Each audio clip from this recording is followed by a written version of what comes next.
The first 24 hours You just need to was get past very it. critical. Yeah.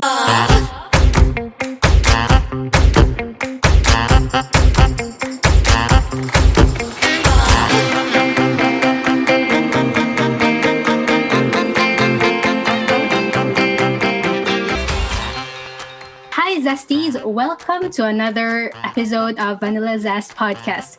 As we all know, the fight against COVID-19 is far from over. However, there have been steps taken to lead us to a battle half won, and that is vaccination. As you may all recall or haven't, in episode 4, The Battle Against COVID 19, Christian, who is a nurse in Germany, with his fiancee Josephine, touched on topics like the after effects of getting the Pfizer vaccine. Today, I'm delighted to speak with a highly skilled nurse with experience on infection control in the Philippines and also with years of experience in Saudi Arabia. Will talk to us today about her experience getting a jab of Astra Zeneca vaccine.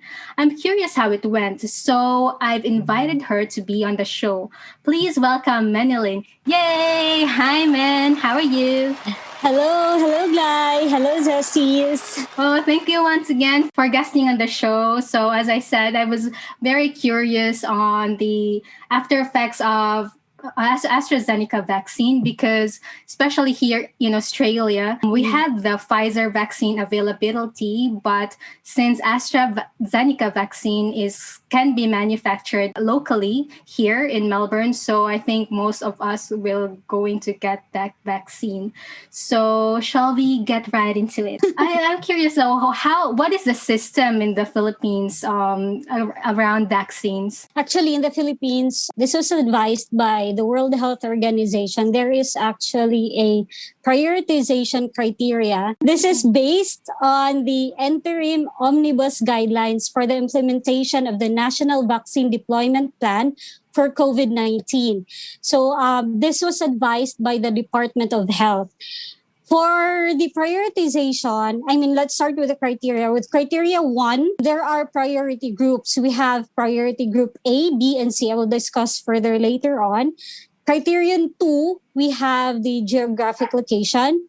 Criterion 3, we have the sub-priority groups. So let's start with criterion 1. So as I said, there's groups A, B, and C.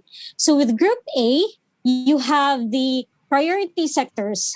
Group A.1, that would be the workers and frontline health services.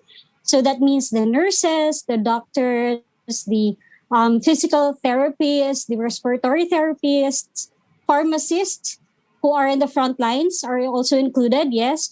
And then and the others. We have also Group A.2, that's all the senior citizens. Well, since they are senior citizens, of course, they are still entitled to giving their consent to the vaccine because we are yet unsure of the effects to the senior citizens. But still, they belong to Group A.2. We have Group A.3. Those are persons with comorbidities, or what we say, people who have other types of diseases which may aggravate the COVID-19 infection in their immune system. So we also have Group A.4. Those are the frontline personnel in essential sectors, including those who are uniformed personnel. So we have our policemen, the army.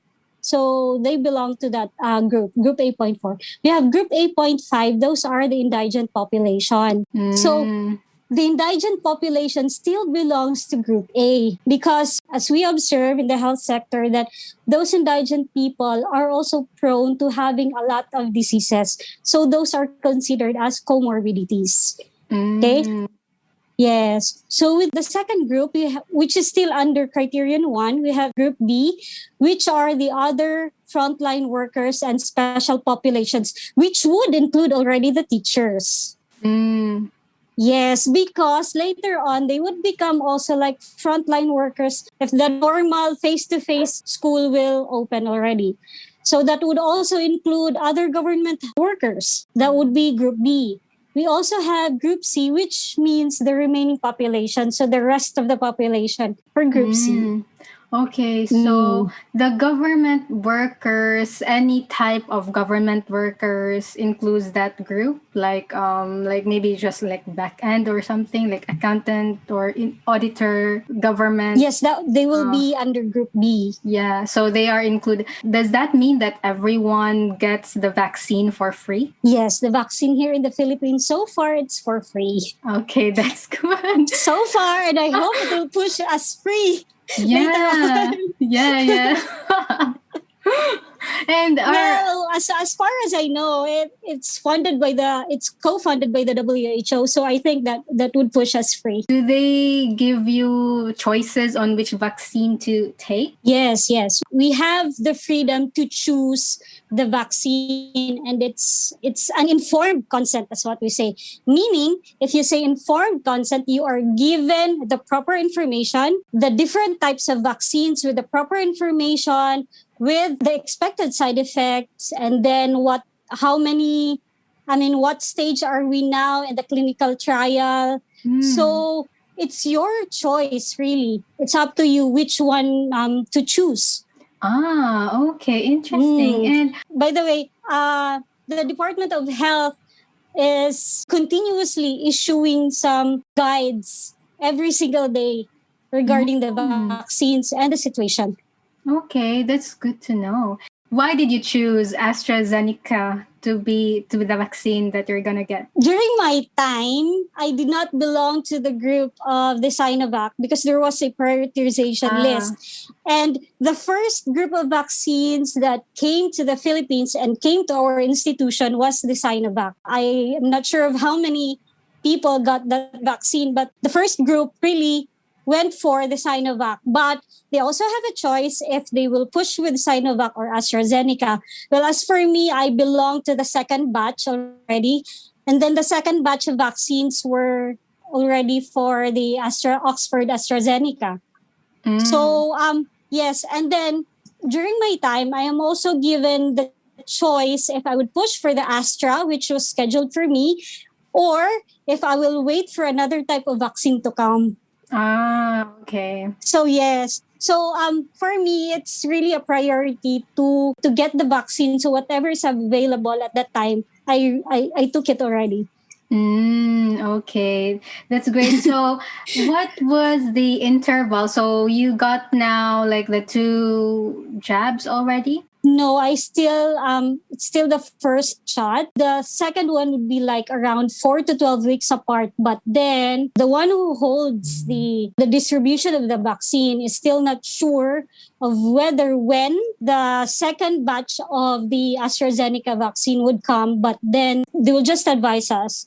It will be between 4 to 12 weeks after the first dose. Okay. So, how did you feel when you got that dose? I was actually expecting already for the side effects, like there's headache, there's fatigue, there's fever, there's body pain or muscle pains.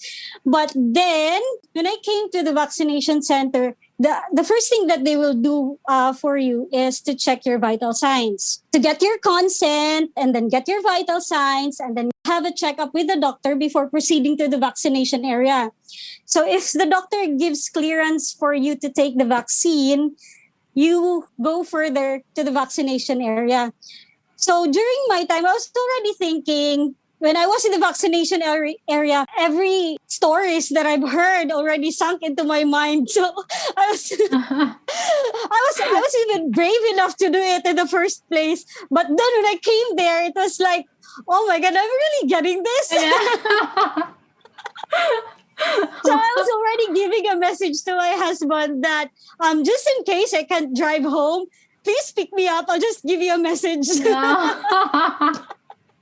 Let's leave the car here. Yeah. So really, I was already thinking of what I'm gonna take, whatever.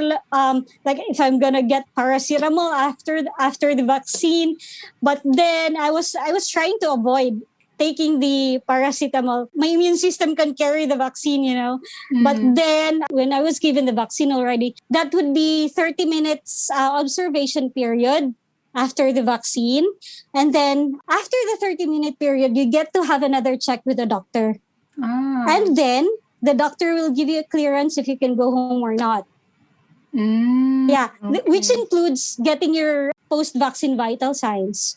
So after that, when the doctor gave me clearance, I immediately went home because I couldn't imagine myself driving with fever, with body pains, and I need to drive like 20 kilometers away. Yeah. So I went home directly. So I went home, and then 6 hours after the vaccine, my fever already spiked to 39 degrees. But it was just like fever. I took 500 milligrams paracetamol, which is the adult dose for paracetamol in the Philippines is actually like around 500 milligrams every 4 hours. But with my experience in Saudi, which is a foreign country, that's around 1 gram every 6 hours.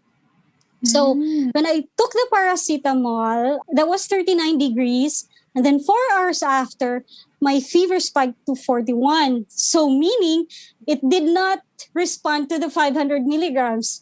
So what I did with the 41 already, I took already the 1 gram paracetamol. So I took it for the whole 24 hours, round the clock.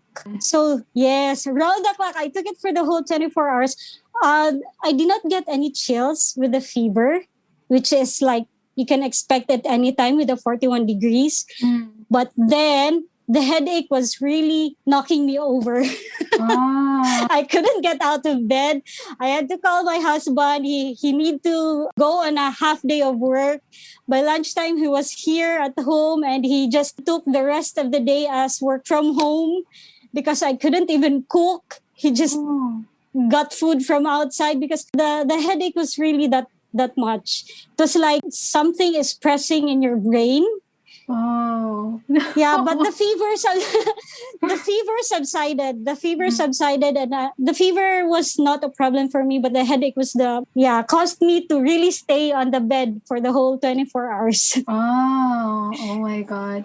And so after 24 hours, how was the feeling? Did it subside immediately or like slowly? Actually, within the 24 hours, I think maybe let's say around the 18th hour, I was already slightly feeling okay. And then by the end of the 24th hour, I can already stand, go to the bathroom, even took a bath already because I think I'm feeling better.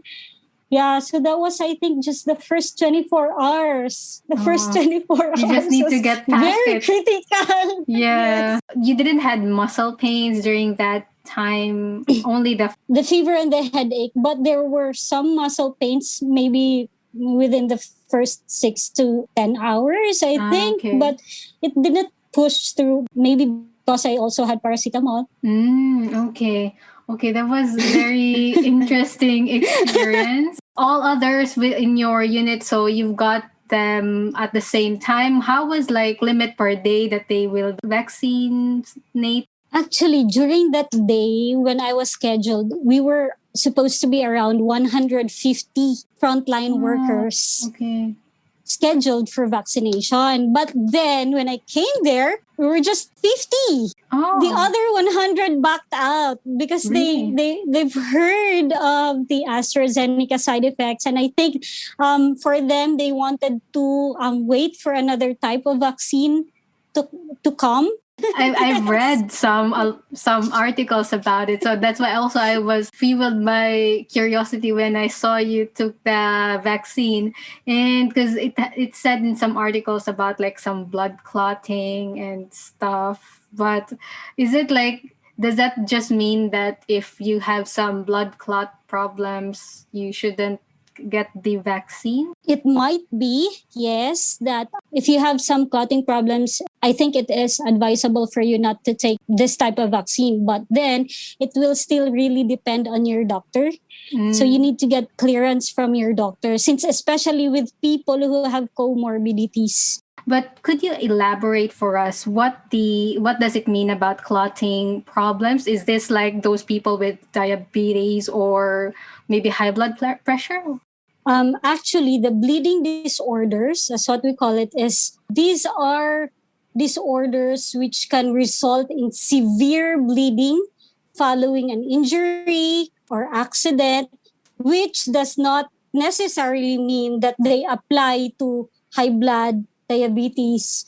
These disorders are, examples are, common ones are hemophilia A, hemophilia B, those who have von Willebrand's disease, and those people who they lack factors 2, factor 5, 7, 10, and 12, which means that their blood is not able to clot properly. So once they are injured, they will really bleed. So this is a disorder. Okay. Which is different from diabetes, hypertension, and the others. Okay. In the Philippines, I think they already granted emergency use authorization for Sinovac, Astra Zeneca, Pfizer, Gamaleya, Sputnik 5.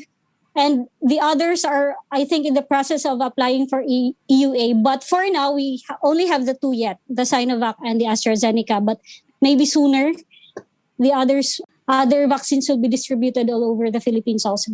Oh, okay. It's good that there are a lot of choices. Because here in Australia, it's only Pfizer and the AstraZeneca that I've heard so far. And it was so hard to get the Pfizer because of the temperature that it needs to be stored.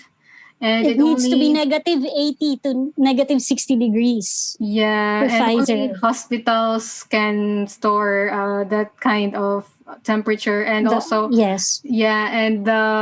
and I think the location Australia is just so far away from the world.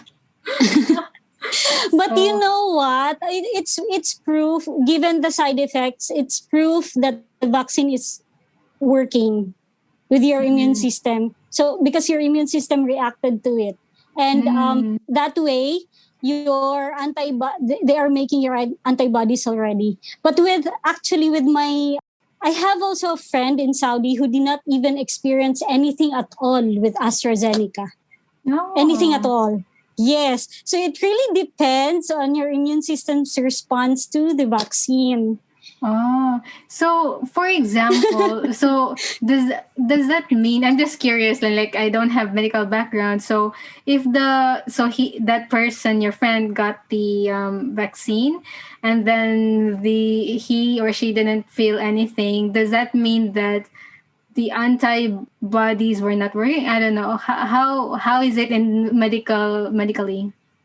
Actually, you cannot really conclude that it's not working because you can actually get an antibody count after the vaccine. Yes. So you can actually you can do a pre-vaccination antibody count if ever you've got COVID before, and then you'd like to check if your antibody count is high or low. So if it's high, it's okay that you are not going to take the vaccine. But if it's still low, then it's advisable for you to take the vaccine. And then you can also do that for the post-vaccination for you to check if you need a third dose or another booster shot, as we call it. Or the third dose, because only 2 doses is recommended. Yes, and then you can get recommended. A booster. Okay. If ever, yes. So that's the only way that we can conclude if the vaccine is working or not.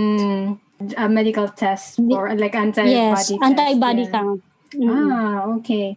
Yeah, we're curious to know what will be when you get that second jab. And so because I hope I won't get the same side effects. Yes.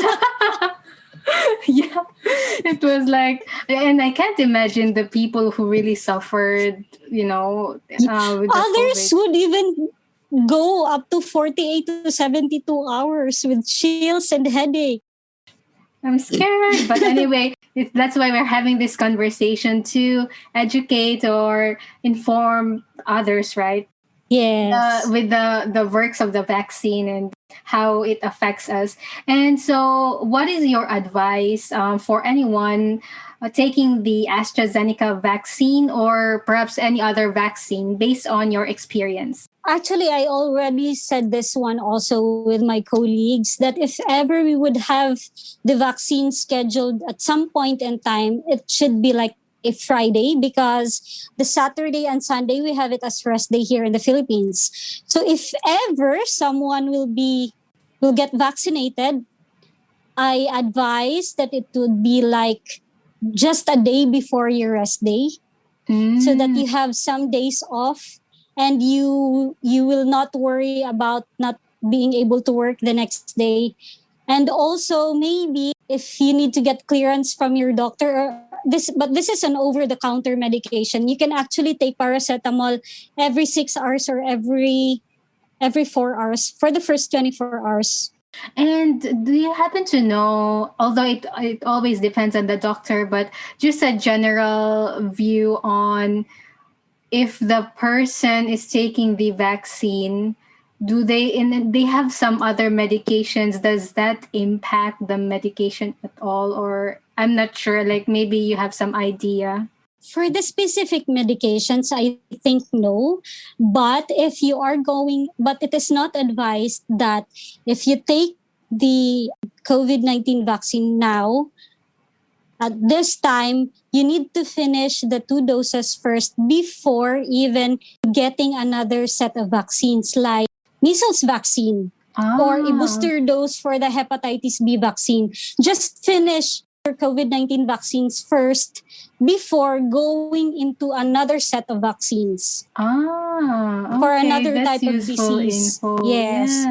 Because as what my colleague who's a doctor told me, so that your immune system will not code complicated processes in your DNA.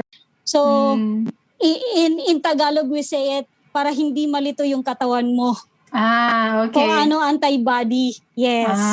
So it's some sort of like that. That's how he explained it to me. So you just need to finish your COVID-19 vaccines first, and then if you want other vaccines for other diseases, do it after or before choosing a vaccine. Just take some time to research about it, so that at the end of the day, you can really say that I'm expecting this kind of side effect. So it's not unusual.